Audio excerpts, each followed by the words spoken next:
which means if you are a subscriber to our YouTube channel, that means you have in fact received a notification that we are going to be going into our show later on today, well, in a couple of minutes' time. Welcome along to Talking Con, a cup of tea with an Englishman in San Diego. We've got some great guests, and I think we're going to have a fantastic show. We're going to be talking about Thought Bubble, which means if you are attending Thought Bubble this year, jump in, let us know what you're up to, if there's anything that you are keeping your eyes open for this year. Is there any guests in particular that you're wanting to go and check out? If there's any highlights from the festival, but considering that it's got a whole roster of incredible guests that are going to be appearing, not only as special guests but also exhibitors as well. It's absolutely massive. So we're going to get into that. We are broadcasting on YouTube, on Periscope, on Twitter, and also on Twitch. I am going to ask, I am going to also say that we're broadcasting to Facebook as well, but it's going to my personal Facebook. If you do follow me on Facebook, by all means, jump in on that particular stream and share it to any group which you feel possible, because we could find it useful. Because of course we are going to get into a little bit of San Diego Comic-Con news, because we're going to get into all of the stuff that will be possibly taking place in a week or so time, because we have got ourselves the Open Reg, which is going to be coming in a week or so. So we're going to get into all of that. We're also going to get into a little bit of news when it comes to Walker Stalker Con. Oh yes, that was a bit of drama over the last week or so. So we're going to get into some of that as well. But like I say, we are broadcasting to a whole bunch of streams. If you are watching on Periscope and on Twitch, if possible, if you could drop me a DM if you are fancying being a moderator for this session, because of course we would like to kind of keep an eye on that. Likewise with the Facebook, we do try my best to keep an eye on the comments that are coming in, but it doesn't necessarily come through to the control room that I've got set up. So sometimes I may miss a couple of the Facebook comments. If there's anything that is said on there that you feel is of interest, share it on the YouTube, share it on DM, just let me know. And we'll try and keep up with everybody's comments and questions. A couple of people jumping in already. Hello there, Into the Blue Mister. Just to let you know, Into the Blue Mister won the excellent book that we were giving away a couple of weeks ago, the sketchbook. We are going to be getting that out to you tomorrow. It's just been a bit of a mental week or so. Bear with me, that is on its way. Likewise, the other prizes as well. Those are going to be heading out very shortly indeed. Michael P is watching. Andrew Dickinson is watching. Yes, we're going to be covering the new museum, or the developments at the San Diego Comic-Con Museum as well. All of that we're going to get into. Chuck Cook is watching. Yeah, lots of stuff we're going to get into. It's going to be a fun show. So welcome along. So there we go. That is our countdown done and dusted, which means I can say hello there. Welcome along. My name is Leonard Sultana. This is Talking Con, a cup of tea with an Englishman in San Diego, each and every Sunday at 10 a.m. Pacific, 1 p.m. Eastern, 6 p.m. GMT, talking all the stuff and nonsense that is happening in the world of Comic-Cons, all the pop culture stuff as well. So we are going to get into a little bit of the Disney screeners that started going out for their content, which is going to be happening when that streaming service goes live in a couple of weeks. If there's any comments, as always, any questions, anything that you want to get into when it comes to the show, we're here till 7 o'clock. So please do get your comments in and we'll try and cover it on today's show, which is going to be a bit of a packed one because we've got a couple of great guests who have agreed to join us today. We're going to be talking about Thought Bubble 2019. This is a festival which is possibly the UK's biggest comics-led convention. I don't think it's possible about it. It is. It's absolutely massive. Started at the in the basement of the Leeds Town Hall, at which point it outgrew that very quickly. Moved to the Royal Armouries on the docks in Leeds, at which point about 2 years ago moved into the city centre, taking up 3 tents, including the town hall itself. It absolutely took over the town centre, making moving around the town centre very difficult indeed.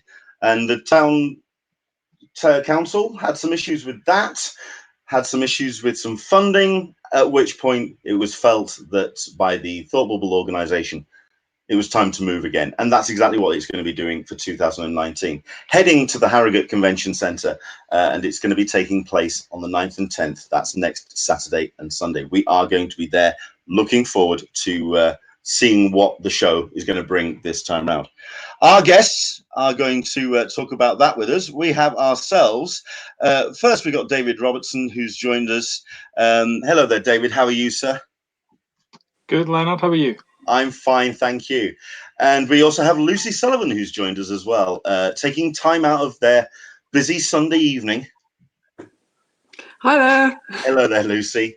Yeah, I mean, I'm sorry for taking you away from any Halloween party or pre-bonfire night shenanigans you may be getting up to tonight. I'm not too sure if that's the case. I mean, I know that, Lucy, you said that you have a daughter that's maybe chomping at the bit, maybe to get out to do some bits and pieces tonight, maybe? No, well, she's only 5. Ah, so fair enough. She's just getting ready for bedtime and the next instalment of Hilda. Very important. Oh, of course, absolutely. Yeah. Well, I'm no doubt that a little bit like my cat can hear the fireworks in the background. So if you're watching this, you may be hearing some popping and banging in the background. So that's what that is, because of course, 5th of November just around the corner. So we're going to get into all of that palaver over the next couple of days. Lots of fun when it comes to that. However, let's talk about Thought Bubble then, and let's talk about your own histories. Not only with Thought Bubble, but also with conventions themselves. Actually, I think we'll go back even further. Let's talk about an introduction first. So let's go with David. Introduce yourself. Tell us all about yourself, and tell us about your comics history, please. Yeah, well, I'm David Robertson, and I publish my comics under the name Friday Comics, which was a name I came up with when I was just a kid. Really down to the Dundee dialect being, if you said fried egg, it would be Fred Egg.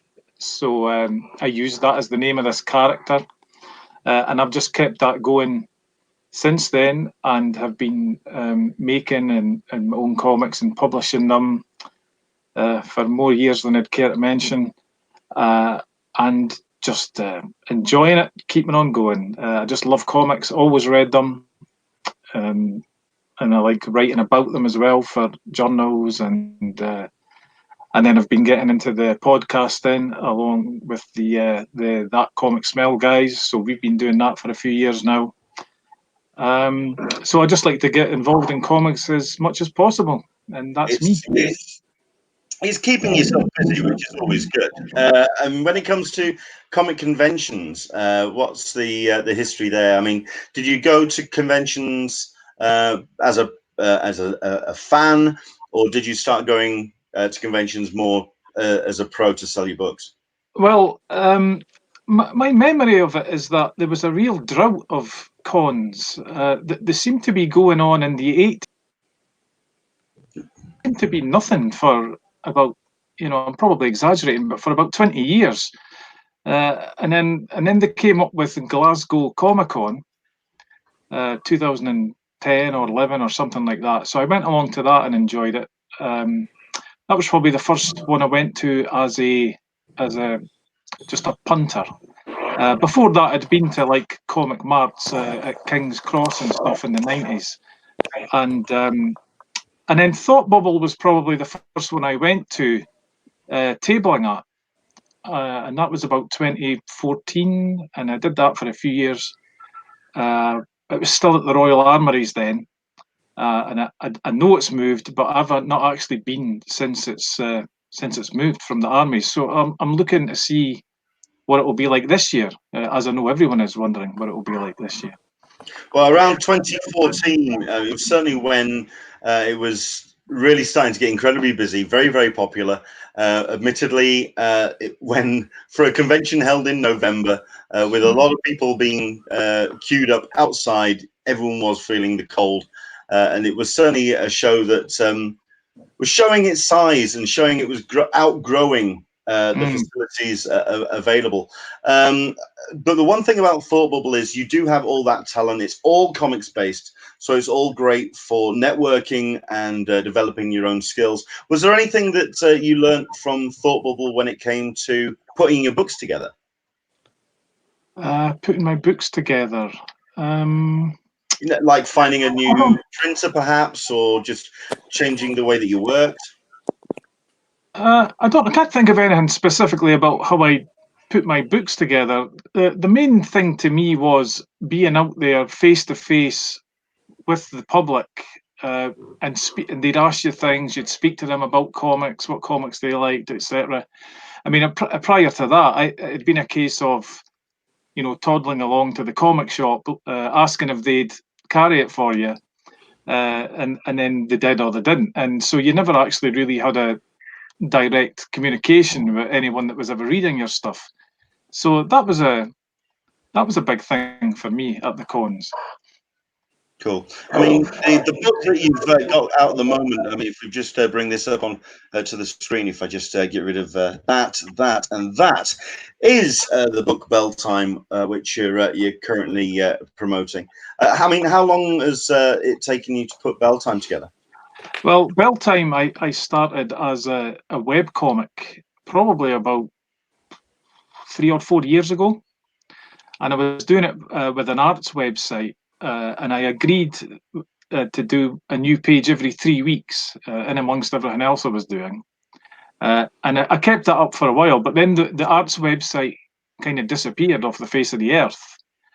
So I was left with this half-finished book, and I thought, well, I'm going to keep doing it. You know, there's no point now. I'd written it all at that point, so I moved it all over to my own blog, and then just kept it up as a sort of weekly thing, and then I've got it finished and got it out as a book just now. You know, if you're anything like me, we all work on different projects all the time. So people say to you, "How long did this take?" You know, and you go, 10 years. You know, and they kind of scream in horror. You know, like you got up every day at 9 o'clock, got to work on it, and finished at 6 or something, and it's taken you all that time. No, it's in amongst everything else. You know. Sure. And it's actually sorry. No, go ahead. I was just going to say, sometimes comments you get when you're tabling, people come up and they say, "Oh, you know, I want to make comics," looking at the comics you've got on the table. And he said, "But, you know, the rate I'm going at, you know, it's taken me 6 months to do 10 pages, you know?" And I says, "Well," I always say, "well, just keep going at that. I mean, who cares if it takes you 10 years, you know, just do it." So I think it's a big thing in people's mind that they should be able to get a whole book done once a year. But it doesn't really work like that, because you've got a life going on at the same time. Absolutely. I mean, I think we'll put that to Lucy as well. I think there's some all sorts of delightful noises coming at the moment. I don't know where that's coming from at the moment. We'll see. Is it mine? It might be my neighbours, by the way. So apologies for that. Fair enough. 3 kids. It's very excitable tonight. Fair enough. I mean, I'll put this to the pair of you. When it comes to the ways that Thought Bubble have helped. I mean, I also am very curious about the audiences that you've met. I mean, obviously, David, the audiences have changed for yourself. So you don't know how perhaps Harrogate's going to be. You don't know how Leeds is going to be. But certainly when you saw it at the Royal Armouries, and for yourself, Lucy, how do you feel that the audiences are? Is it more people wanting to get into comics, or is it people who are actually just fans of the form who are wanting to buy things? Because I always seem to find that there's a lot of people who are wanting to do comics that attend Thought Bubble. Yeah, well, to be honest, it's going to be my first Thought Bubble. So, Right, okay. you know, I'm coming to it as completely clean. So I can talk about from the lakes and the smaller sort of festivals that I've done. So, because I've done a couple of low-key ones and they've been amazing. But it seems to be a really similar thing. I think because of the nature of my book, I get people who not only want to do comics, but they often want to talk to me about their mental health problems or something that's happened in their lives. And I think it's that wonderful thing that when you start kind of opening up a conversation, that it going to an event allows people to actually come and talk to you, whereas they wouldn't do it necessarily on Twitter or whatever. They don't want to put their lives on the line. They'll come and just chat to you, and it's lovely. It's a really wonderful, nice thing. And then they'll ask you about it. And I can say, much like David, like barking, I started 10 years ago. You know, it's taken me forever to do it. And it's a lifetime achievement. And you can at least get to explain that a bit more. I think people see the end product and they don't realise what's gone into making it. So you can get into it in more detail then. And it's amazing. Well, I think that's the great thing about both of your books, is that they are very personal. They are books that have got stories to tell. Certainly for yourself, and with Barking, it's a very serious book. It's talking about some very serious subjects. And that's very much represented in the artwork as well, and the way that the book is put together. I mean, in terms of how that book has developed, and also with the way that you've interacted with fans at conventions, how's that storytelling evolved in the way that that conversation has perhaps informed your artwork? Quite a lot. I mean, I think less the artwork, because people have really been very positive about the artwork, so I'm really thrilled about that. And that took the best part of about 5 years to nail the style of it. It's been through a lot of generations, as it were. I've got some early sketches that just look nothing like this, but I think more so in the storytelling, because a lot of people come up and they want to know, is it going to be a positive ending, or, you know, it was going to be a very bleak book. And I did start thinking about how that would impact on someone reading it a lot more. I think that was because I was doing smaller conventions and crowdfunding.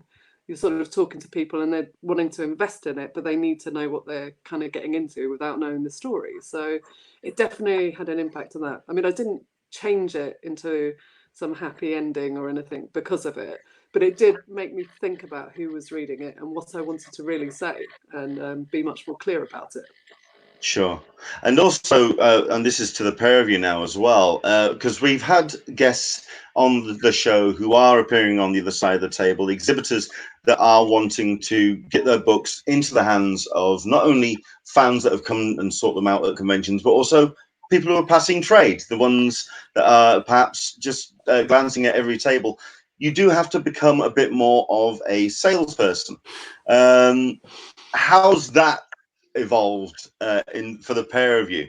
I mean, especially for yourself, Lucy, considering that it is a very personal, it's a very, I'm not going to say introvert book, but it's very, it's very internal. Yeah, it's self-reflective. So you then have to come out of your shell and become a salesperson. How's that changed? I think I'm lucky that I grew up working in pubs. I grew up in a bar, so I've always known how to put on a bit of a face, as it were. It's quite heartbreaking when someone comes up and flicks through your work and just dumps it on the table and walks off. I had that at Catford when I did my first one, and I had a sort of preview comic of Barking, and that was just really hard to take, because I thought, God, it's not just that it's taken me years to make that, but it's something personally happened, and it was a good lesson in going, you know what, you've just got to step back, because at the end of the day it's become a comic, and they'll either be drawn to the artwork or not at this stage, and you've got to try and see if you can talk to them beyond that and get them to pick the book up. But it's been a steep learning curve for sure, but generally pretty positive actually so far. Thought Bubble will be a real test because it's the biggest one for me. I mean, the Lakes is big, but relatively kind of easier, smaller crowd, less exhibitors by a long stretch. So sure, yeah, it's going to be really interesting to see what that does in terms of how I talk it out. Plus, I'm on Unbound's table, so it's not like I'm tabling for myself. There's lots of other books, and there's people that I'd quite happily sell their books. So I've got to make sure I'm not selling everyone else's book and remember to kind of sell my own, as it were.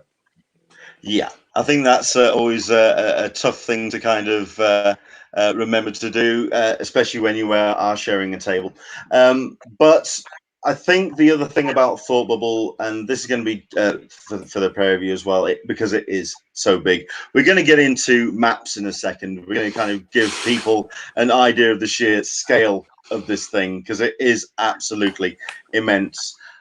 But what are you? I mean, what stories have you been hearing from people that have been before? What hints and tips have you been getting? And indeed, what kind of support have you been getting from Thought Bubble themselves? David, we'll go to you first. Yeah, well, I'm tabling with Olivia Hicks. She does her comic, Sarah Ra Ra Ra, and she's actually been really much more organised than me about this. She took a copy of the table layout and put, you know, Fred Egg Comics here, Sarah Ra Ra Ra here, and put it online. And I kind of said, "Oh, thanks very much," you know. So that was nice of her to do that. But you know, your previous thing about selling the comic, I mean, that's not really my strong point. I think you hear that from a lot of comics people, you know, are invested in getting the pages done and the books done. But I made a concerted effort this time with the new one, Bell Time. You know, people say, "What is your comic about?" And you need a sentence or something. I've never really had one, you know. So I ended up, right, I will force myself to come up with something here. So I stuck on the cover a kind of body swap time travel tale. And I actually put that as a subtitle on the cover, just so I've got something to tell people when they ask me what it's about, you know. Yeah, the other thing. We've been showing some graphics while you've been talking. We've been showing pages and covers from the actual books, and we've got the Bell Time cover up at the moment. And yeah, it's definitely one of those which kind of like will attract someone's attention. But yeah, the whole idea of becoming a salesperson, I can imagine. So that's not something that comes naturally to you.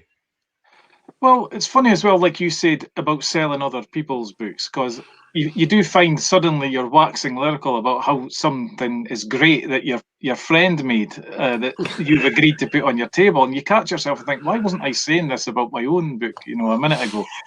But it's one of those things, isn't it? And the other, regarding the Thought Bubble organisation, this year I was going to be tabling with somebody else. So we were both going, and then he actually pulled out, but he'd been arranging everything. So everything's still going through him, and then to me, and then to Olivia. So it's all kind of there's a bit of a chain there, but everything's going well, I think, as far as I can tell. No problem. Fair enough. We've got a couple of comments that are coming in already. We've got Leanne D, who's saying, I so wish I was going to Thought Bubble. And to be fair, we've got a lot of American people who watch the show that say that kind of thing. They are very much up for they wish they could be attending this show. You've also got Toby, who's joining us. Hello there, Toby. Welcome along. And you've also got Into the Blue Mister. I really like the art style on Barking. It reminds me of Dave McKean's pen and ink work. Who is the artist?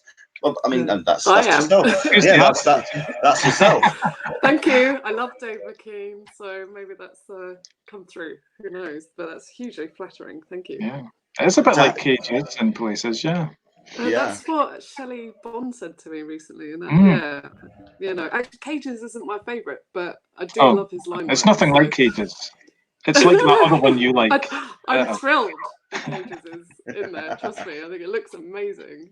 But yeah, I don't think I draw anything like the ones I like of his. So you know, I'm hugely flattered. Yeah, thank you. Excellent. Well, okay. I mean, we could definitely get into then the tabling of this particular thing, because I mean, we've just put the map up on the screen at the moment, just to give people a general sense of the scale of Thought Bubble taking over the Harrogate Convention Centre.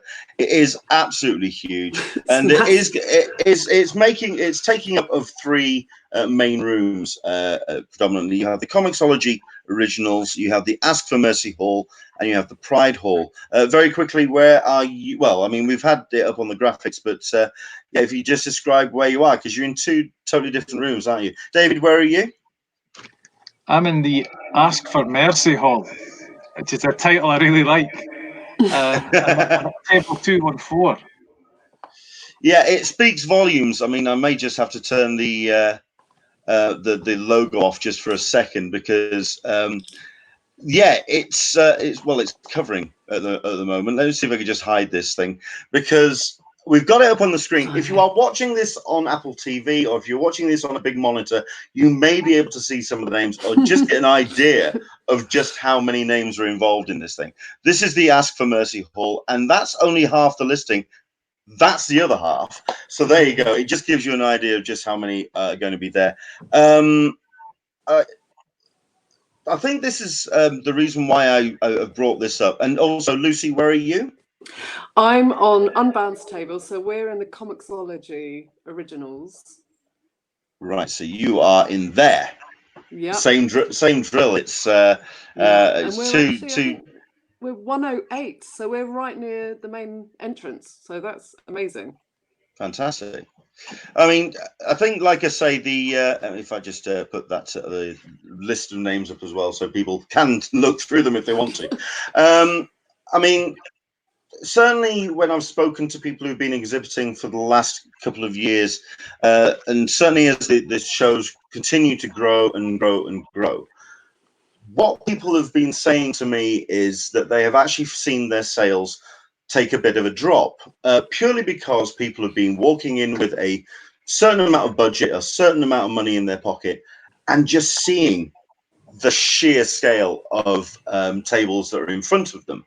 And they end up thinking, oh, God, I better hold off on spending just yet because I may see something else a little bit further down the line. I want to have a look around the halls first, at which point nobody spends anything because they just get overwhelmed by the sheer scale. What are you expecting in terms of sales at this particular show? I mean, what's your thoughts on what you're actually going to be making out of this show? We'll go with David first, I suppose. Yeah, well, I as well as being a terrible salesman, I'm also a terrible businessman.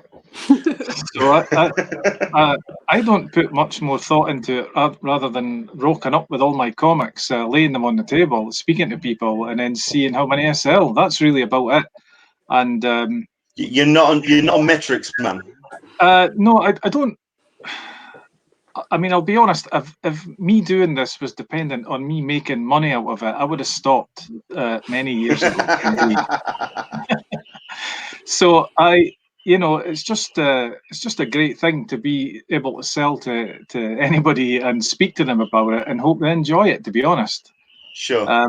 That's it. I mean, I can't say any more than that. I know there's people. Sometimes you go to events and they have discussions about this, don't they? The economics of comics, and you'll have somebody who says, "I couldn't care less," and then somebody on the other end is, "I need to make a profit. I'm putting work into this," and then there's people in the middle that are, well, I need to cover my costs at least. So sometimes you get good discussions out of that. I'm probably, I would be in the clueless section, I just turn. To me, it's. I don't know if it's a privilege, but to me, it's just great to come to a comic event and be able to sell comics to people.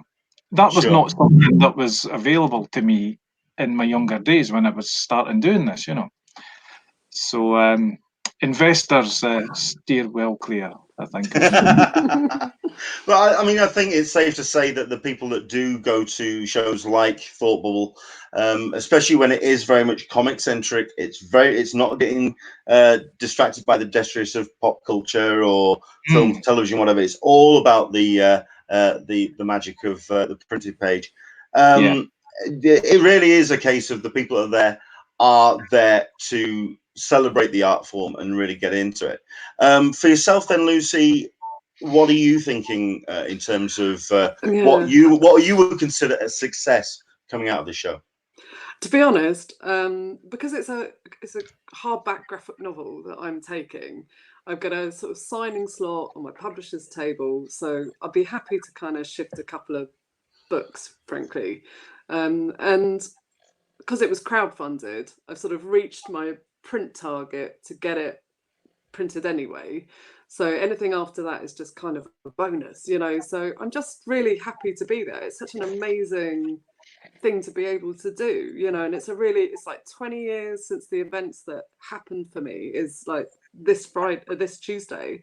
Wow. So it's this amazing, it's a really wonderful thing to do. My partner's from Harrogate, so we're going to see his mom and take my kids. You know, it's going to be this whole kind of amazing family trip for us. So it's genuinely not about flogging the books, which I'm sure my publisher would not thank me for, but it's not what I'm there for. You know, it's like I can do that online. This is more about getting to chat to people and get to meet loads of creators I know online that I've never met in the flesh, and just say hi and chat. And, you know, because most of us put up silly drawings as our profile pics, so I don't even know what anyone looks like. It's the first time I've seen David, you know. Yeah. So. And yourself. I mean, you know, I'll get to meet you properly as well. Yeah, I did quite like the comment from Chris Conroy, who's one of the senior editors at DC, which he tweeted out a couple of days ago, which was, yes, the highlight of putting out good quality comics in 2019. When Thought Bubble happens around November, everybody buggers off to this convention and everybody's deadlines shifts by about 2 weeks, making it so hard to put out good quality comics. Thank you so much.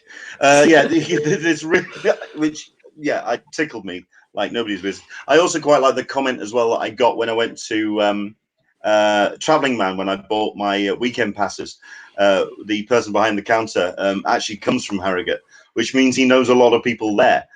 Which means he said he probably means that he probably won't go to Thought Bubble this year because he wants to avoid people he knows because he doesn't particularly like them. So I thought that was rather an interesting take on it. But yeah, it's about also that networking and meeting people. In terms of the guests this year, I mean, is there anybody that you are wanting to try and catch? Is there anyone you want to see on a panel, perhaps? I don't know. Who's a highlight for the guest roster this year? Oh, Gillian Tamaki is going to be there, which is just like, wow, you know, and loads of people I'm just going to be stalking in a very nice way, hopefully.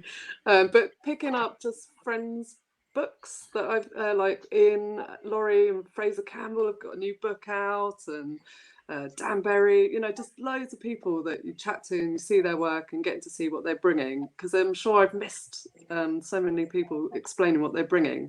And I think it's a chance to just go and find them and see what everyone's got. But yeah, the guest list is just extraordinary. It's just extraordinary. So yeah, I have to make a formal plan. We're going to get into that in a second as well. We're going to go through all the guests, certainly the headlining guests. So we'll do that in a second. Certainly when we've finished speaking to you. For you, David, is there anyone in particular that you're going to be kind of seeking out?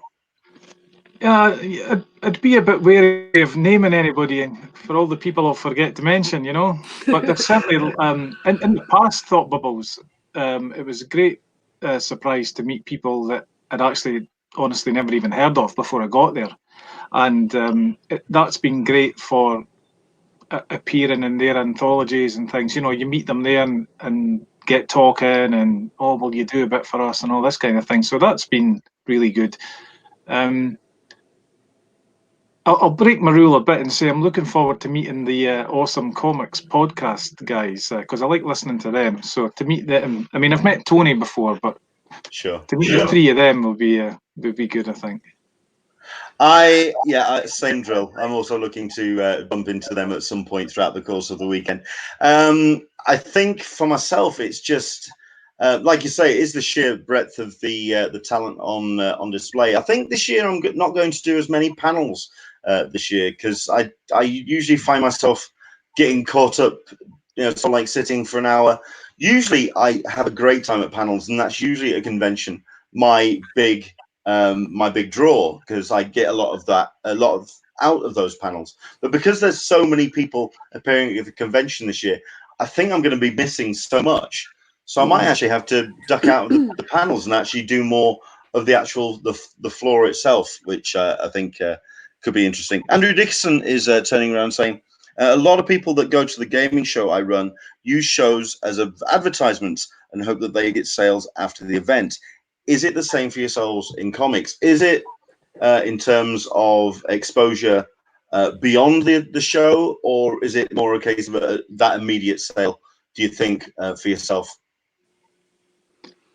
We'll go with Dave. We'll go with you, David. Yeah, I've seen that. I've seen that's happened personally. You'll go to the con, meet a few people, they'll buy the books, and then you're getting emails, you know, in the weeks and months afterwards, people saying, "Oh, you know, my friend got your comic," kind of thing.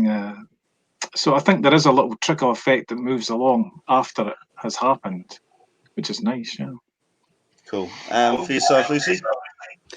Yeah, I mean, previously, especially when I was still crowdfunding, it was really great for that. I think people picked up and backed the crowdfunding campaign after I met them at smaller festivals. I mean, I wouldn't call them cons because they were more like zine and comic fairs, but they made a really big impact for me.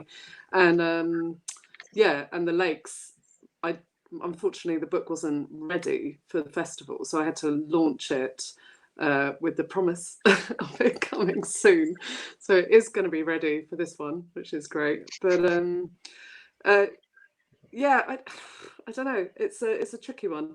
I think, yeah, you never know. I think they're really kind of, someone said to me, I think it was Gareth Brooks said to me, you know, sometimes you have a great one, sometimes you have a bad one. There's not really any kind of rhyme or reason to it. It's just like who you catch on the day, whether they're coming specifically for your book, I think can make a massive difference, because I've personally got a list of things I'm going to buy to make sure that I don't overspend and I can carry it home. We're coming on the train, you know, so I think you've got to kind of, if you're on someone's radar before they get there, that can be really, really useful. And yeah, hopefully at a later date, just have the business cards and hope they come and visit your web store or find you at the next thing. Sure. I mean, I've got to get my business cards sorted out for next weekend. I've got to get them printed out. It needs to get done. Certainly, a concern that I have is about the move to Harrogate, because when it's been at the Royal Armouries, it's a short walk out of town, and it was a dedicated space. And it allowed a very focused group to go and check out the books on display. When it moved into the city centre, it grew exponentially and turned into this massive, mammoth event. But it also allowed a lot of mainstream attention to be focused on the books and the creators that were there in a very city centre environment. Harrogate is somewhere which is a very affluent part of Yorkshire. It's probably up there with York, with the amount of income and money that's floating around that particular town. But the reason why there's a lot of money floating around is because they don't spend. And it is a very expensive part of the world. You say that you've got a partner who lives in Harrogate. Have you been kind of warned about the bar prices already? Well, he lives here. He's in London with me, but his mum's in Harrogate. Okay, well, so in that case, you're well, she's from Panel, so she's a little bit on the more down-to-earth side, and she's very keen to point that out to me, and that you should never, ever go to Betty's because it's a rip-off. So just be warned, don't get fooled into their tea. But yeah, it's a funny place, because I find, like, I feel quite scuzzy when I get to Harrogate, because all the women are like really beautifully done up and they've got their fake tans, and I turn up with my accent and feel like a right scuzzball. So I don't know I don't know how they're going to take the kind of comic thing. I mean, they're made for conventions. The whole town is kind of built around that. There's so many conventions there, like over and over again, and the hotels, the facilities will be pretty good, I reckon. But I don't know how the town's gonna. I don't know if it's their bag or not, you know. So, but I think it's thought bubbles. So people are coming from all over the world for this, you know. Sure. So I think at the end of the day, it's going to be a really great festival. But whether it will be a local one, I don't know. I'd be surprised. I think, you know, when the down on them. Yeah, when the tattooed freaks start walking through the town, I think it's gonna be an interesting culture shock for many people. I think it's going to be interesting. But I'm looking forward to it, and I'm certainly looking forward to meeting the pair of you. What if you would just give us a bit of a 30-second pitch about your books, where people can find you online, and yeah, just tell everyone about yourself as we say goodbye. We'll start with yourself, David. A bit of a pitch then. Tell us about yourself and tell us about the books that you've got out at the moment. Okay, well, if you're looking for more info on myself, it's Fred Egg Comics, not Fried, Fred Egg Comics. My new book, as we've said, is Bell Time, and previous to that, we've had titles such as But a Dream, Zero Sum Bubblegum, a lot of titles that don't really tell you much about what's in it. Yeah, I'll see you at the con, or festival, I should say, probably. And thanks for having me on. Absolutely. Where can people find you online, David? Well, it's fredeggcomics.com, and I've got a blog as well, which is Fredegg Comics, Twitter at Fredegg Comics, yeah, Facebook as well. So yeah, that's it. Excellent stuff. Thank you very much indeed for that. And for yourself, Lucy, yeah, where can people find you online? And yeah, if you can. Oh, hang on a second. I am just going to remove that because I've got my graphics from my DJing. Sorry about that. I just realised. I like that. I almost started do have karaoke requests. Listen, if you do want to put karaoke requests in, now's the time to do it. No, Lucy, talk about your books. I mean, you've got Barking. Which is the book you're selling. Is there any other books that you're going to be selling? I do have stuff. I won't be allowed to sell them on the table because it's my publisher's table. So only Barking I'm launching. We'll have a limited amount of hardback copies, which are otherwise you can only get if you back the crowdfunder. So it's like a really rare opportunity to grab a copy ahead of the official launch in March next year. So you're getting it months in advance, and I'll happily sign and sketch and whatever, something like that with it. You can find me, and I have much cheaper, don't tell the publisher, comics and zines on my website, LucySullivanUK.com, or I'm on Twitter, Instagram, and Facebook under Lucy Sullivan UK. So yeah, come find me and come say hi, because I work from home and have a kid. I don't get out much, so I really want to chat to people. Excellent. You've also got Tom Stewart, who's watching, saying you can also find David at That Comic Smell podcast. Yeah. You see, thumbs up. You need to start. It's the promoting thing, David. Yeah, I did mention that, I think, if I remember correctly, didn't I? A little bit earlier. Yeah. Just excellent stuff. But thank you very much indeed for that reminder, Tom. Excellent stuff. So listen, thank you very much indeed for coming on the show. Really looking forward to seeing both of you at Thought Bubble. Like I say, I'm really curious to see how the convention's going to go. I'm going to be there from doors open, and I'm looking forward to seeing how the town takes us, and indeed how we take the town. So it's going to be an interesting one. Lucy, David, thank you very much indeed for joining us, and enjoy the rest of your Sunday, guys. Cheers, and you. Thanks. See you later. Take care. Thank you very much indeed. So there you go. That's Lucy and David. Yeah, it's looking like it's going to be a very exciting show. Admittedly, like I say, I think there's still a little bit of culture shock, which is going to possibly happen. I mean, the line that I've used is that Harrogate is a town with a chip on its shoulder, that it's not York, which is kind of, it can feel that way. If you are heading to Thought Bubble, you'll certainly get a sense of that. Let's have a look at this. Tom Stewart, I'm just tuning in now, pals. Listen, if you are just joining us, welcome along. Thank you very much indeed for taking part today. Any other questions that you have about Thought Bubble, let us know, because we are going to do our best to cover as much of it as we can next week. But let's dive into some of the bits and pieces which are happening, including when it comes to let's have a look at the things that people can see, because we have ourselves the guest list, which is absolutely incredible. So let's dive into let's go into that, because we have ourselves a separate window with all of the guests, and it does need a separate window as well.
Right. Hello there, everybody. Sorry about that. No idea what happened, but Chrome decided to completely crap out on me. I do apologize for that. Lost me on Twitch, lost me everywhere else, and I do apologize. Yeah, that was all me by all accounts. Yeah, no idea what happened there. So I'm going to do my best to try that again. Oh, man, right. Yeah, it went horribly wrong there, didn't it? I wanted to try and bring up the thought bubble guests, and it didn't quite happen. Let's try that again with a separate window. Okay, let's put that there. Man, you know things are fun when it all goes horribly wrong on the old Chrome. But bear with me a second. We are getting there, and we are getting this one up. Right. Okay, let's try again. Right. Sorry about that. Technical issues and all of that, but no, this is the Comic Con guests for this year, and it really does give you a real sense of the sense of scale of people that are going to be appearing at the show. We'll start at the very top, and yeah, Gillian Tamaki is going to be appearing. Really looking forward. Whatever you tried, don't do it again. All I did was click on something on Chrome. That's all I did. Yeah, do apologize for that, but yeah, it was a case of just getting people getting screens up and running. But let's go through the actual the page then, and let's talk about the guests that are going to be appearing. Brian Azzarello is one of the high draws, of course, legendary writer of Joker and also of various Batman books, including Batman Damned. But Gillian Tamaki is certainly one of the highlighters, certainly for somebody who's coming to the UK on a rare occasion. Likewise with Johan Vasquez and also with Pauline as well. But you also have some other great guests like Chew, Donny Cates, who will be coming straight off his Italian, is it Luca appearance. He'll be coming as a freshly married man. So hopefully he'll be bringing the missus along as well. I think Harrogate is going to be their honeymoon, effectively. Gemma Carell as well, Terry Dodson and Luke Pearson. Terry Dodson. The only thing about that is it's a shame that he's not bringing the missus. It would be great if Rachel was coming along as well. But as far as I'm aware, it is just Terry. We'll see how that changes. But as far as I'm aware, that's the case. At which point you then just dive into it. I mean, it gives you an idea. There's the actual slider for the window, and we are so far from the bottom. So let's just very quickly scroll through and just point out a couple of highlights. Aaron Campbell, Al Ewing, Alan Martin, always a pleasure to see him at a convention, and he'll be celebrating the anniversary of Tank Girl at the show as well. Alison Sampson, who's got us a logo there, the Hit Girl in Japan. So she'll be celebrating the big success of that book that hits shops this Wednesday just gone. Brendan Fletcher's going to be joining us. Andy Diggle, Anthony Johnson, Casper Wingard is going to be there with a couple of other people, considering that they just announced a new book which they're going to be bringing to stores in 2020. So looking forward to seeing what they announce. Cameron Stewart is someone I'm a big fan of. Charlie Adlard. Now, he'll be on his kind of big hurrah tour, because obviously he's celebrating the big success of Walking Dead now that the actual series has come to a close. So, yeah, we're going to be seeing a lot of kind of retrospective stuff from him. Chris Wildgoose, Christian Ward, Dan Waters and Casper Wingard, part of that White Noise collective, and that is where they're going to be kind of coming together, along with Ram V as well. We'll get to him a little bit further down the line. Dave Gibbons, always great to have at a con. David Barnett, Dave Johnson. The one thing I am noticing about the lineup, it does thankfully get the balances out a little bit better further down the line, but it is a lot of very kind of it's white, straight blokes at the end of the day. Let's see if we can break that up in comics. Let's see if we can do something about that. Declan Shalvey, great to have him at a con. Disraeli, Emma Beebe, Emma Vicelli, who's also going to be celebrating the success of Breaks. Isad Ribic, he is going to be online to kind of show bits and pieces from his new Thor book. And if you get to see him sketch and paint at his table, do it. Just never interrupt him. because the man is a bit of a finicky one like that. Fraser Irving, Gary Duggan. Oh, Jerry Duggan, sorry. Jerry Duggan, I'm looking forward to meeting, if anything, to celebrate the success of Dead Eyes, his latest book, which he has released with John McCrae. Obviously, that book has evolved from slightly more controversial leanings. So it's great to have Jerry kind of show up at a con. We're still on the eyes, for God's sake. Glyn Dillon, Ian Edgerton, Ivan Brandon. We've got Jamie McKelvey, who is going to be there, of course, with Kieran Gillen celebrating WicDiv. And I believe there is a WicDiv panel. And also the MidCon party is WicDiv themed. Jamie and Kieran are known for being DJs at the MidCon party, so it would be great to actually see them play. I've never actually seen that happen, so that's going to be interesting. Jen St. Og, Jeremy Horn, Jock, John McCrae, John Repium, John Wagner, Kev Walker. I mean, you look if there's any names that are jumping out at you, which I'm not particularly highlighting, perhaps. Let me know, because my God, it's an embarrassment of riches. Leah Moore, who I'm a huge fan of course, great to catch up with her. We got Mahmoud Azra, Mark Ellaby, Mark Deering, Mariko Tamaki. Matt Ferguson's going to be there. I'll be taking along a couple of his prints to get those signed, because I think we've had Matt on the website before. Everyone knows just how much of a fan we are of him. Martin Simmons as well, as he'll be celebrating the announcement of his new book, which is coming out 2020. Matt Wilson, who is the artist, the colorist for WicDiv. We've always had Jamie and we've had Kieran when we've had Thought Bubble. They are kind of like the patron saints of the convention. But this is going to be a rare occasion for Matt to be there. So anyone who's taking copies of WicDiv to be signed, it is going to be Matt's turn to get those signed as well, especially as a very essential part of the Wiccan Divine lineup. So his line is going to be particularly packed, because there's all of those books to get signed for people catching up for the WicDiv. Into the Blue Mister, the queue for Jock will be huge. It will, of course it will. The man's incredibly popular, and quite right. He's a great artist. Matthew Rosenberg, Mick McMahon, the legend, Mike Dowling, Mike Henderson, Montenero, Nick Roche. I mean, can you see a kind of a definite sense of the kind of gender and ethnicity of a couple of these people? Yeah, it's a little bit skewed, but let's see if we. I don't know what to say about that. I really don't. Ollie Masters, Ram V, breaking things up a little bit there. Paul Duffield, Peter Doherty, Richard Starkins from Elephant Men, Rob Davis, Rhino Sullivan from Fearscape. If you get the chance to check out that book, very, very good indeed. Likewise with Sarah Grayley, who's just a legend. Robbie Thompson coming to the UK on a rare visit, which is great to have him back.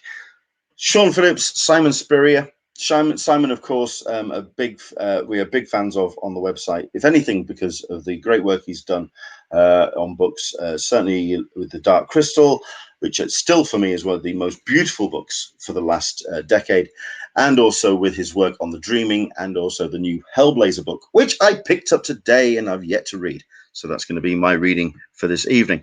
Andrew English is saying, if I was going, I'd be looking out for Ryan Jenkins. Yes, very well put, because the man, yeah, very, very good artist indeed. I'm a fan. And to finish off, we got Tom Fowler and Warwick Johnson Cadwell. It's a hell of a lineup. It really is just absolutely stunning. This is just the guest list. Doesn't even touch the exhibitors. I mean, like I say, if we just go back to the actual, let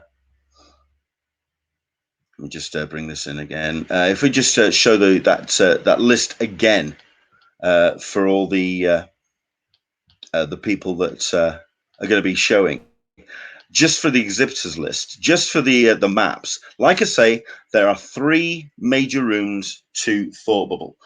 So you're looking at the likes of the the Comixology Originals Hall, the Pride Hall, and Mercy Hall. You also have the panels taking place in the Queen's Suite upstairs, but these are not small rooms at all. The Comixology Originals Hall is huge. And like I say, those are the names. When you have to squint to see who's actually listed there, that gives you an idea of how many people are tabling. It is overwhelming. We'll come back to that. We kind of touched on it on the interview earlier, but you get the idea. The Ask for Mercy Hall, same drill. I mean, I can't even read those names. And that's only, there you go, it's 4 lanes of the stuff. Huge, absolutely huge. And then you've got Pride Hall as well. A little bit smaller, a little bit more intimate. And you have the likes of Brendan Fletcher. You've basically saw your superstars in there as well. So Tom Spark, you have yourself Ryan Gonzalez, Matt Wilson. All of them are going to be in there. That's the Pride Hall. That is going to be your superstars room, basically. It's also going to be a place for the signings to take place as well. Let me just bring that up into a full screen. So you may be able to squint at it and get an idea. But you've got the likes of Luke Pearson, Leah Moore, Andy Diggle, Gillian Tamaki, Jason Latour. Now, Jason Latour is actually listed on the signing schedule. He's not there this week. I don't know when he was removed from the listing, but no, he is not going to be there this weekend. So no Jason Latour, I'm afraid. Into the Blue Mister, tidy. It's 4,000 square meters for Andy Dickinson. Sorry, the all switched around there for a second. I'm just about to say, tidy amount of 2000 AD creators there. Nice for old school collectors to get books signed. Absolutely. It is going to be it's a fair representation across the board of international and British talent. It's just such a huge layout. And like I say, that can mean that you could be looking at a bit of intimidation, especially when it comes to people who are parting with their cash. We saw this in Leeds, where all of a sudden people walked into a tent and went, well, I'm not going to spend my £2, £3, £4, £5 at this table.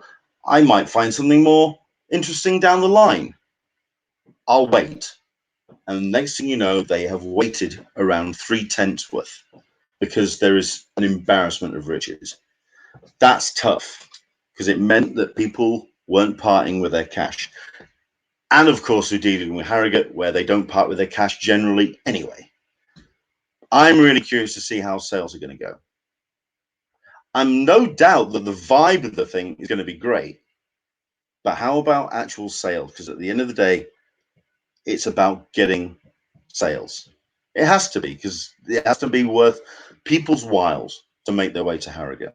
It's just going to be difficult. What has Harrogate done to you? Nothing. Harrogate hasn't done anything to me. I find it a very pretty part of the world. It cost me £3.50 for a small cup of tea. It's expensive. It's just very expensive. Let's see how it does. So there we go. That is one hell of a show, and I'm looking forward to seeing exactly what they are going to be bringing to the whole thing next weekend. We will be there. We're also going to be bringing an interview as well. Somehow I'm going to try and get that up and running. Let me see if I can just bring my schedule up for the next couple of weeks. So at least then we can let you know who you're going to be seeing on the show, because we've got ourselves a nice busy calendar between now and the end of the year. So we have ourselves my schedule. Bear with me a second, because next week, as well as the Thought Bubble live review, we are going to be talking to let's have a look. Yeah, Fanbase Press. We're going to be talking to Bryant and Barbara Dillon, great independent American publishers, very much in the kind of growing vanguard of American publishers that are wanting to tell individual stories on their own terms. They're a great company. If you've not checked out Fanbase before, do check them out, because they are a great bunch. So we're going to be talking to Bryant and Barbara Dillon, and that's going to be as part of next week's live show from Harrogate. Then on the 17th of November, we're going to be talking to Katrina Fox about Comic Sketch Art, a great company, but they are somebody who is dealing with a lot of artists and bringing them to conventions, representing them not only in the US, but also here in the UK. They've also been part of the organization of conventions, which are the ones meaning to start paying for signatures. You wanting to know who to point at as who started that whole thing off? It's pretty much comic sketch art, because they're wanting their cut, and they are part of that organization that has introduced that. Going to be talking to Katrina about that, and also how the corporatization of conventions has happened in recent years. And then on the 24th of November, we've got Damien Wassell from Vault Comics. That I'm very excited to do, because Damien and Vault have done some amazing work over the last 12 months of just going leaps and bounds by getting some fantastic creators involved. And yeah, I'm very much excited to talk to Damien about that. So there we go. So look at this. Leonard, you have precisely 10 seconds to talk about Walker Stalker. Okay, let's get into a little bit of the news then. So this is going to be more a verbal thing, because if I just showed all the screen caps of what took place 2 weeks ago at Walker Stalker Con Atlanta, we really would be here all night. It was a car crash that took place over the course of a 3-day period, and it just continued to roll on even after the show took place. Walker Stalker Con is, of course, part of the new FanFest events organization, put together by James Frazier as part of an evolution of his original podcast. It was him and somebody else. The somebody else left, which left James to run a series of conventions off the ever-popular Walking Dead brand, because he had guests of the show on his podcast that developed those relationships to allow him to develop the conventions. However, as the episodes waned on, as the audiences dropped, the interest in Walker Stalker Con took a decided hit. He decided to move into other brands which were related. So he tried to kind of bring in other genres and other genre IPs into the convention to kind of bolster. So he either had other horror-based actors and voiceover artists and gamers that dealt in the horror brand to kind of fill in a couple of the gaps left with characters that perhaps had moved on. The thing about Walker Stalker, however, was something which has been happening for the last 2-3 years, in that either cancellations took place, which meant people had paid for photo ops or signatures, at which point they were waiting on refunds, which didn't take place. It started to happen with a low rumble about 3-4 years ago, at which point a number of those refunds still actually haven't taken place. The shows may have expanded into other territories, may have gone to London, may have gone to other shows and parts of America. But Walker Stalker started to unravel very quickly. And unfortunately, all fingers pointed to James Frazier, which is, I don't know if it's a shame or not, or whether it's unwarranted, but that is just the way it seemed to have taken place. The other thing as well that has happened is that a number of people have spotted some real attitude differences within the management team. Team members being very aggressive, social media being very testy. It also, we've been hearing stories of a massive tax bill that needs to be paid off the London show, running into the hundreds of thousands of pounds. This weekend, or the weekend just gone, specifically, over 300 rooms, which were supposedly booked in the hotels for Walker Stalker Con. Guests were showing up and those rooms had been cancelled. Thankfully, somehow they managed to get that sorted out, but we have yet to hear, and I have tried to find out whether it was an administration error with the hotel, an administration error with Walker Stalker Con, or somebody not paying their bills. We don't know. But guests were showing up first thing and finding their rooms had been cancelled. Then we had the news of guests being mistreated, especially an actor from The Walking Dead who required a dog, a deaf actor who needed a assist dog. That assist dog was a little bit lively, and security pretty much pounced on this actor who had no idea what was going on. She's deaf, and next thing you know, she's being shouted at by a member of security.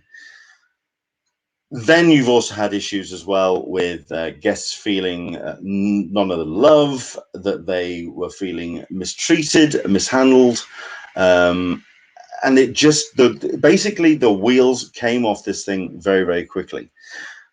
This developed into something which, over the course of the weekend, James and the team, according to them, were putting their fingers in the holes in the dam as they were happening and keeping the dam intact, according to James and the team. However, when it came to the cold light of day, James did say that he felt that the fans were not being provided the convention that he felt they deserved, and that he would be stepping down as CEO of the company. At which point, a new CEO was put into place, Michael DeVault, who some people have felt that he came out of nowhere, but he has been involved in the Walker Stalker team for just under a year, so he wasn't exactly a stranger to the organization. However, that was announced on Monday, with a message going out on social media on Wednesday that he would be suspending all sales of Walker Stalker events across the board in an attempt to try and work out any issues, to try and work out refunds, and basically to put the ship of Walker Stalker Con back on an even keel. That was on the Wednesday evening. On Thursday morning, Michael DeVault turned around and said that he would be retiring as the interim CEO of Walker Stalker Con and FanFest, as effective immediately. In other words, he hadn't had the job for even a week, and he realized that with the noise that just piled on top of him, that even it wasn't a case of a rat leaving a sinking ship. This was one that willingly took the captain's chair and then saw the size of the iceberg and thought, nah, I'm out as well. And it is an iceberg. That's the problem. I personally cannot see how Walker Stalker Con or possibly FanFest can continue, because it will survive off its own separate brand identity. But Walker Stalker Con, I cannot see how that event can possibly continue on its own standing at this point. You've got actors coming together on social media and actively saying, we're not going to be showing up at a Walker Stalker event, boycotting it from the word go, and making a lot of noise about it. This is the problem. It's the fact that it's so much noise. And that's what I don't think Walker Stalker Con could possibly recover from. Fingers crossed, you never know. No one wants to see a con fail. No one wants to see someone put heart, soul, effort into something and have it fail. But when guests have started when it's failing the guests, that's when, unfortunately, you have to cut it loose. Andrew Dickinson, and yeah, there's a couple of comments as well, which he's right about this. I see similarities with a Firefest that was a shit show as well. Possibly. But the difference between this is Firefest was doomed from the start. It had ambition beyond expectation from concept level. Walker Stalker Con was a decent con, and it had a decent idea and premise. But somewhere along the line, someone has wandered off with the money, and that's a problem. Now, this is a comment. As I said, no one will get insurance for attending Walker Stalker, so as know its buyers beware. That's attendees. I think you should also look at those exhibitors and actors.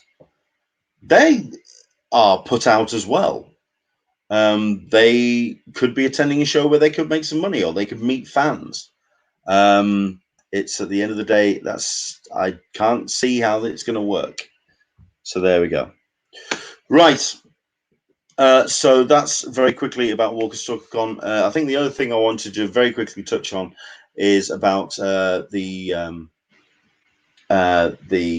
San Diego Comic-Con open registration.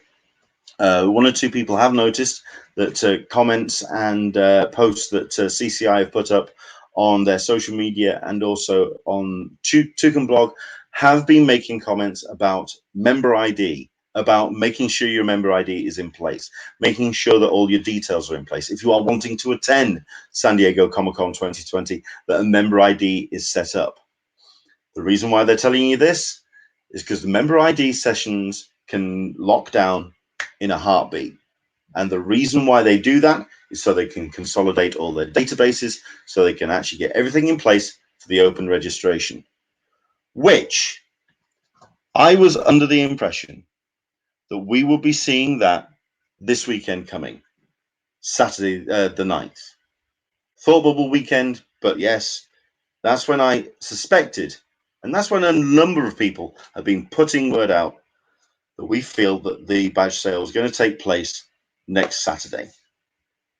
But that would involve some communication from San Diego and letting everyone know that that's when the badge sale is going to take place. And I think it will. Keep your eye on your inbox for Tuesday and Wednesday, because I think it's going to happen quick, and I think it's going to happen immediate, and you're going to find out on the Wednesday or Tuesday that the badge sale is going to happen, and it's going to happen soon. Keep your eyes open. If you are wanting to attend, or if you know somebody that's wanting to attend, get them to get their member ID made up now, because I think you're going to be looking at a very immediate badge sale, and it's going to happen soon. Oh, okay. Badam Berry is reminding us that WonderCon, its first guest announcement has been made. Absolutely right. I know that Scotty Young was one of the people that was involved on that. Let's just have a quick jump in on the page because we had ourselves. Oh, let's have a look.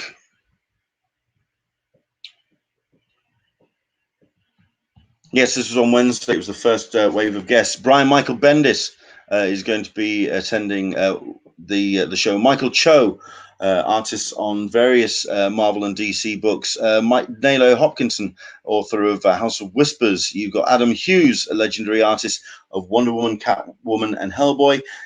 Natalie Neuragat, who is an artist and writer on I Moved to Los Angeles to work in animation and Between Gears. A bit of a niche writer, but if you do get the chance to check out Between Gears, do. It's a very good book. And, of course, the legendary Scotty Young from Rocket Raccoon and I Hate Fairland. 6 great guests, and they are going to be appearing at WonderCon, which, of course, takes place April 10th to 12th, Easter weekend, at the Anaheim Convention Center next year. And last but not least, just to quickly talk about someone who did put a lot of time and effort into establishing something which could be a major element of San Diego Comic-Con and Comic-Con International, which is the Comic-Con Museum, which is placed up at the Balboa Park in the former Hall of Champions. It's been put to the area has been put to Comic-Con International by the city of San Diego to continue the telling of the tale of CCI beyond Comic-Con International in July. We're talking a major investment by the city, a major investment by Comic-Con International, a huge investment from all the various donations and patrons of the site. And all of that was put in place by the museum's executive director, which was Adam Smith. Less than 2 years in the position, Adam Smith has moved on. He's now going to be taking a role in Kansas, and he, as effective immediately, is no longer the executive director of the Comic-Con Museum. Now, as mentioned by a couple of people on the stream, and on the comments talking about, is he going to get replaced? CCI have turned around and said already that they are not going to be looking for another executive director of the museum, that it's going to be run by the committee, and that it's going to be under the purview of the CCI committee as is. This feels weird. This is a person who bled to get the doors open and to get money in to make the Comic-Con Museum as best as it can be. And it's going to take a lot of time, effort, money, and in serious personal investment to get the doors open properly, as scheduled in 2021, I believe. To continue to have the events taking place, to continue to have the various exhibits being put into place. I think it's going to be Adam Smith's absence is going to be felt.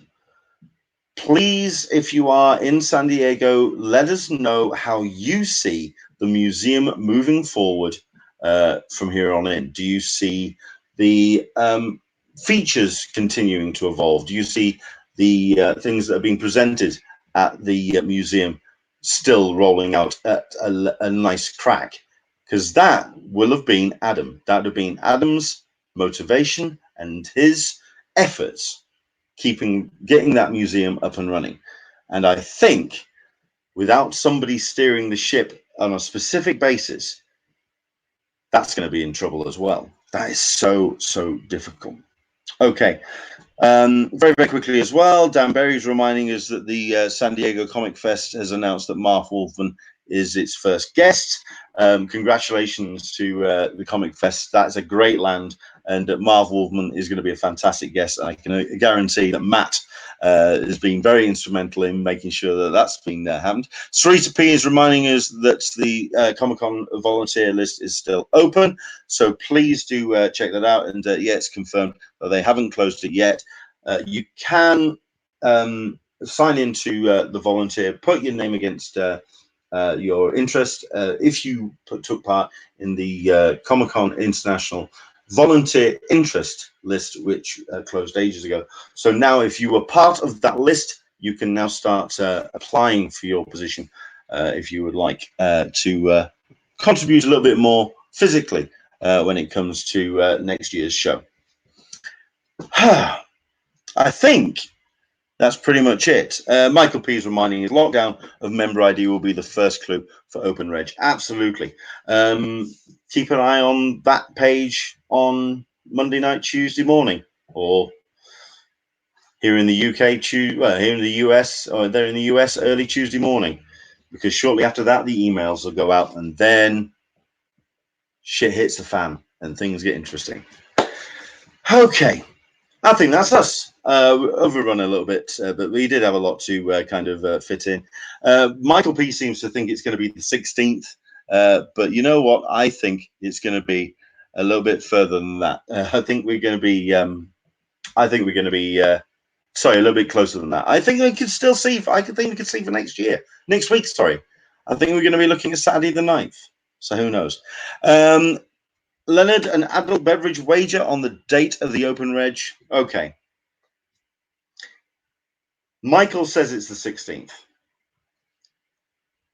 I think it's this Saturday.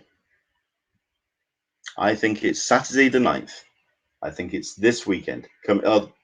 Weekend coming up. So there we go. Right. Thank you very much indeed for joining us on today's show.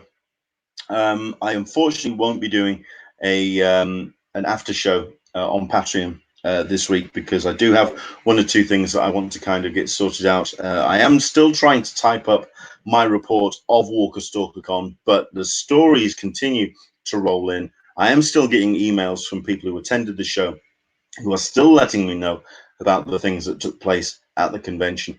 I'm still trying to get hold of Michael DeVault, but that I think is going to be nigh on impossible now. Likewise, trying to get hold of anybody from the Walker Stalker and FanFest organization.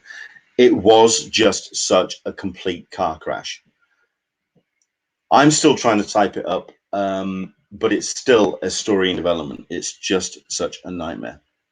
Thank you very much indeed for watching.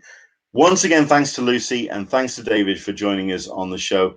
Next week, we will hopefully be bringing you the sights and sounds of Thought Bubble, or at least the aftermath of Thought Bubble, because we'll be doing our show direct from Harrogate. So looking forward to that. And like I say, we're also going to be talking to our special guests. I'm going to be completely shattered, but talking to Bryant and Barbara Dillon from Fanpage Press, talking about what they've got planned for 2020, about their convention experiences, and how they see certainly the North American convention landscape evolving as the landscape of pop culture fandom evolves, and where we currently are in 2019, 2020. I think it's going to be a fun show. Like I say, I'm going to be more excited about bringing you some updates from Thought Bubble. And what my take on it is, I know it has felt that I've been a little bit harsh on Harrogate. Let's just see. I hate to say it could go either way, but it could. So it could be an interesting, it's going to be an interesting show across the board. 10 a.m. Pacific, 1 p.m. Eastern, 6 p.m. GMT. Hopefully you can join us for next week's Talking Con, a cup of tea with Englishman in San Diego. From me to you, thank you very much indeed for joining us. Please do support us by going to patreon.com/EnglishmanSDCC, donating as much as you possibly can. I know that this month's donations will be going out this week, and for everybody who donates to our Patreon account, you have no idea how much I really appreciate every penny that goes into the pot, because it all goes into running of the site, and it really helps us keep doing what we do. Take care. We'll see you soon. Let's have a look at this. Wait, is the post-Thought Bubble show going to be in a pub? Watch this space. You'll find out next week. Take care. We'll see you next Sunday. Bye-bye.